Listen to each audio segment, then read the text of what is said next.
Aujourd'hui, on va explorer la profondeur des océans. Notre planète est composée à 70% d'océans, représentant 96% de l'eau terrestre.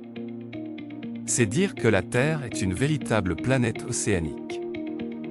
Pourtant, on connaît moins de 5% de ces vastes étendues, à peu près autant que de l'univers. La profondeur moyenne des océans est de 3680 mètres, bien plus que les terres émergées, dont l'altitude moyenne n'est que de 860 mètres. L'endroit le plus profond, la fosse des Mariannes, à plus de 11 000 mètres, encore plus haute que l'Everest. On plonge maintenant. À 3 mètres, on nage tranquillement. Entre 20 et 30 mètres, c'est la zone des récifs coralliens. À 40 mètres, on atteint la limite pour la plongée récréative. Au-delà, des effets comme des douleurs articulaires peuvent apparaître, similaires au mal des montagnes. Le saviez-vous ? Le bassin de plongée le plus profond du monde, nommé Deep Dive Dubaï, se trouve à Dubaï et descend à une profondeur impressionnante de 60 mètres. Avant cela, le bassin le plus profond était en Italie, appelé Y40 The Deep Joy, avec une profondeur de 40 mètres. Ces bassins sont spécialement conçus pour les passionnés de plongée, offrant une expérience sécurisée pour s'entraîner en profondeur. À 70 mètres, on peut avoir des hallucinations. C'est aussi la profondeur où on trouve le requin-baleine, le plus grand poisson au monde. Et à 100 mètres, on rencontre le grand poulpe du Pacifique Nord, capable de changer de couleur comme un caméléon. À l'époque, ce géant de 6 mètres passait pour un monstre marin. À 130 mètres, en 2014, un couple de plongeurs a organisé le mariage sous-marin le plus profond. Le prêtre, qui était aussi leur coach, les a accompagnés pour cet événement unique en Thaïlande. Enfin, à 200 mètres, on entre dans le domaine des profondeurs, où la lumière ne pénètre plus. Ici vivent des créatures fascinantes comme le ruban de mer, surnommé le roi dragon, peut-être le vrai roi des océans. Alors, il existe un sport extrême appelé apnée libre, qui consiste à retenir sa respiration pour plonger le plus profondément possible, nager le plus loin ou rester sous l'eau le plus longtemps. Actuellement, le record de plongée en apnée libre est bien d'environ 214 mètres, détenu par Herbert Nietzsche. Cependant, ces plongées extrêmes sont très risquées et provoquent des dommages corporels graves. En général, c'est une performance considérée comme impossible à réaliser. Comme je l'ai mentionné précédemment, au-delà de 100 mètres, les plongeurs commencent à avoir des hallucinations. Quels sont les problèmes qui surviennent en allant plus profond ? C'est la pression qui cause l'écrasement de vos organes internes, isolant les poumons du reste du corps et provoquant des dommages permanents.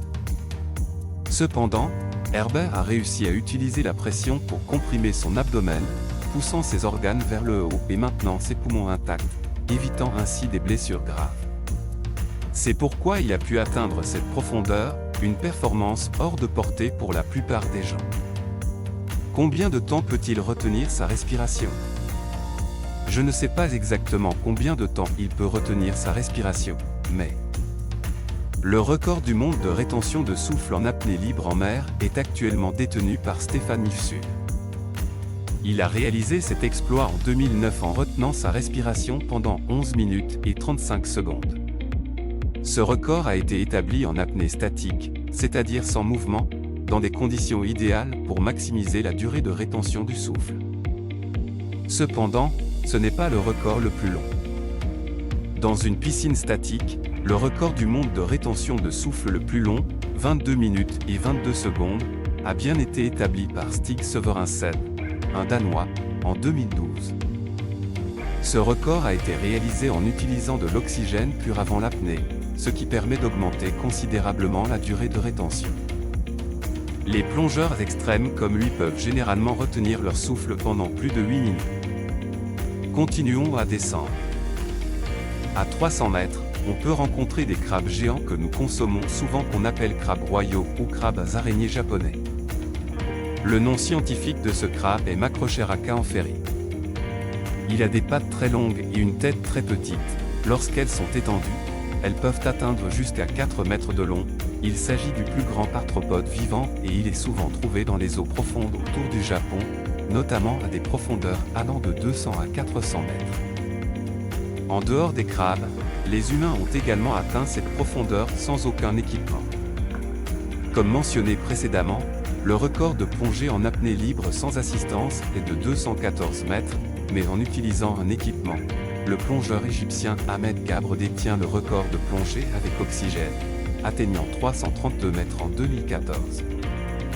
Cependant, la remontée est complexe et risquée à cause des gaz dissous dans le sang formant des bulles qui pourraient exploser si la remontée était trop rapide, provoquant une décompression dangereuse et des lésions permanentes du système nerveux central, d'où la lente remontée de 13 heures à une vitesse de 25 km/h après sa descente rapide de 15 minutes. À ce jour, ce record n'a probablement pas été battu, car personne ne veut risquer d'exploser. En passant, les sous-marins que nous connaissons habitent généralement à une profondeur de 300 à 500 mètres. Poursuivons la plongée. À 500 mètres, ce n'est plus le monde des humains, mais celui des animaux. Par exemple, la baleine bleue, le plus grand animal du monde, peut plonger jusqu'à 500 mètres de profondeur. La baleine bleue n'est pas seulement massive, mais son cri est également très puissant, atteignant 188 décibels, plus fort qu'un avion de chasse, et peut se propager sur 1600 km. Grâce à son rugissement, elle peut réveiller des groupes de baleines situés à des distances incroyables. En plus de la baleine bleue, il y a des créatures surprenantes comme les pingouins empereurs, le plus grand type de pingouin, capable de plonger facilement à plus de 500 mètres et de nager pendant 10 minutes à cette profondeur. Ces pingouins sont parmi les oiseaux les plus résistants à la pression. À 600 mètres, on trouve des poissons tels que le poisson barillet, Macropina microstoma, connu pour sa tête transparente et ses yeux orientés vers le haut. À 700 mètres, les anguilles européennes vivent effectivement dans cette zone. Bien que beaucoup de gens les associent aux rivières, elles passent une grande partie de leur vie en mer, notamment dans l'Atlantique. Les anguilles migrent en effet des rivières vers la mer pour frayer, particulièrement vers la mer des Sargasses, avant de revenir en eau douce pour compléter leur cycle de vie. On descend à 900 mètres, le calmar géant, Architeuthidux, qui peut atteindre plusieurs mètres de long, avec des yeux parmi les plus grands du règne animal.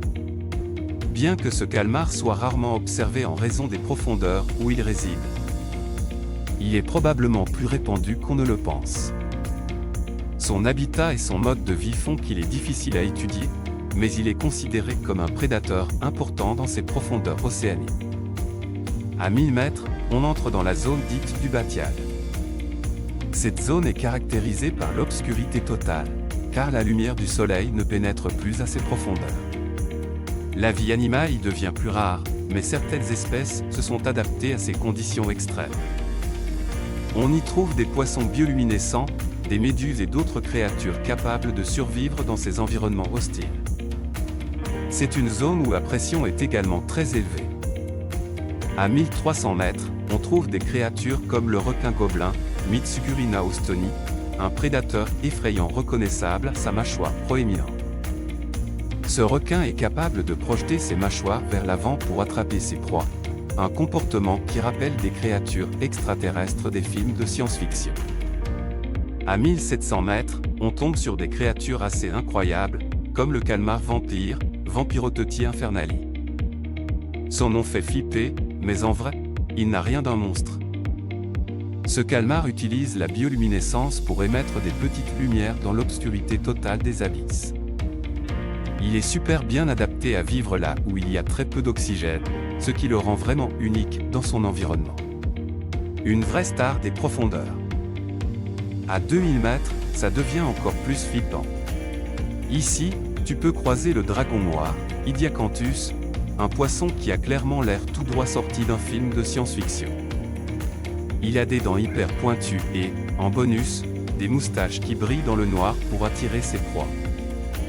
Dans cette obscurité totale, c'est clairement lui le prédateur qui règne en maître. À 3000 mètres, on arrive dans la vraie zone des profondeurs marines. Ici, l'eau est glaciale, entre 1 et 2 degrés Celsius, et la pression est complètement dingue, dépassant les 300 atmosphères. Autant dire que ce n'est pas l'endroit le plus cosy pour la vie marine. Il y a très peu de poissons qui se baladent par ici, mais on y trouve quand même des créatures de folie, comme le cachalot. Ce mastodonte est capable de plonger jusqu'à 3000 mètres pour aller chasser le fameux calmar géant. Et le plus dingue ? Il peut retenir son souffle pendant plus d'une heure pour fouiller les abysses à la recherche de sa proie. Respect. À 3800 mètres, repose l'épave du Titanic, qui a coulé en 1912. Plus de 100 ans se sont écoulés et le navire n'a jamais été récupéré. Aujourd'hui, il est inscrit au patrimoine culturel sous-marin mondial, ce qui le protège de toute tentative de récupération. Le réalisateur James Cameron, connu pour son film sur le Titanic, a plongé 12 fois pour explorer et documenter cette épave historique. À 4000 mètres, on trouve la fascinante pieuvre d'Imbaud, Grimpoteutheuthie, une créature des abysses reconnaissable à ses nageoires en forme d'oreille qui lui donne son nom. Elle se déplace avec élégance dans les eaux froides et sombres, utilisant ses oreilles pour nager doucement à recherche de nourriture.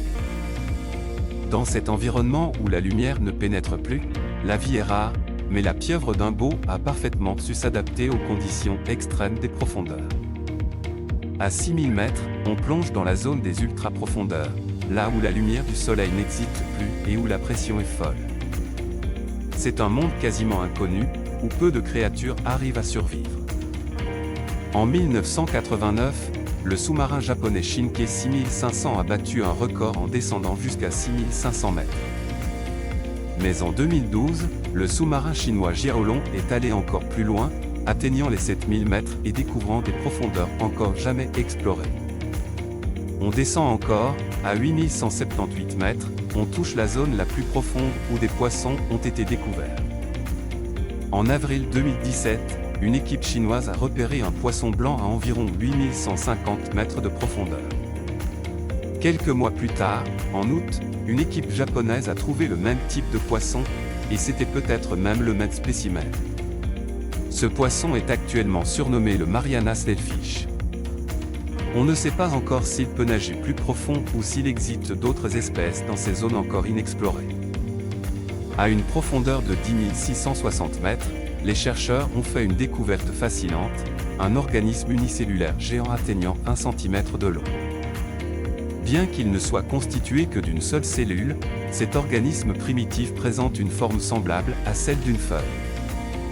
Ce type d'organisme, extrêmement ancien, pourrait exister depuis plusieurs milliards d'années, survivant dans les conditions les plus hostiles des grandes profondeurs. Parlons maintenant du point le plus profond de nos océans, la fosse des Mariannes, et plus précisément le Challenger Deep, qui descend à 11 034 mètres. Cette profondeur a été mesurée dans les années 1950 grâce à des explosions sous-marines qui ont permis d'analyser les ondes sonores. Jusqu'à aujourd'hui, seulement 4 personnes ont atteint cette profondeur. En 1960, Donald Walsh et Jacques Picard sont descendus jusqu'à 10 916 mètres. Il leur a fallu 5 heures pour toucher le fond, mais ils ont dû rapidement remonter après avoir observé quelques poissons plats et crevettes. En 2012, le réalisateur James Cameron, avec le soutien de National Geographic et Rolex, a lui aussi plongé dans ces abysses. Il est resté plus de 2 heures au fond, mais il n'a vu que de minuscules créatures ressemblant à des crevettes. Il a décrit le fond marin comme une sorte de surface lunaire, déserte. Puis, en 2019, l'explorateur et homme d'affaires américain Victor Vescovo a plongé 2 fois à 10 928 mètres. Contrairement aux explorations précédentes, il n'a pas vu de vie marine, mais plutôt des sacs plastiques flottant dans les profondeurs. En résumé, seuls 4 plongeurs ont exploré le point le plus profond des océans, une profondeur qui dépasse même les missions lunaires. Explorer ces abysses nous permet de mieux comprendre les conditions extrêmes dans lesquelles la vie peut survivre. On sait maintenant que certaines formes de vie peuvent exister sans lumière, mais l'eau reste essentielle. En fait, 94% des êtres vivants sur Terre sont aquatiques. Même nous, les humains, avons besoin d'eau pour vivre. Certains micro-organismes peuvent survivre sans ou en entrant dans un état de mort apparente, mais ils reprennent vie dès qu'ils en reçoivent une goutte, ce qui prouve à quel point l'eau est cruciale pour la vie. Eh bien, c'est terminé pour aujourd'hui. N'hésitez pas à partager vos impressions. dans les commentaires. Je vous à la prochaine. Bye bye.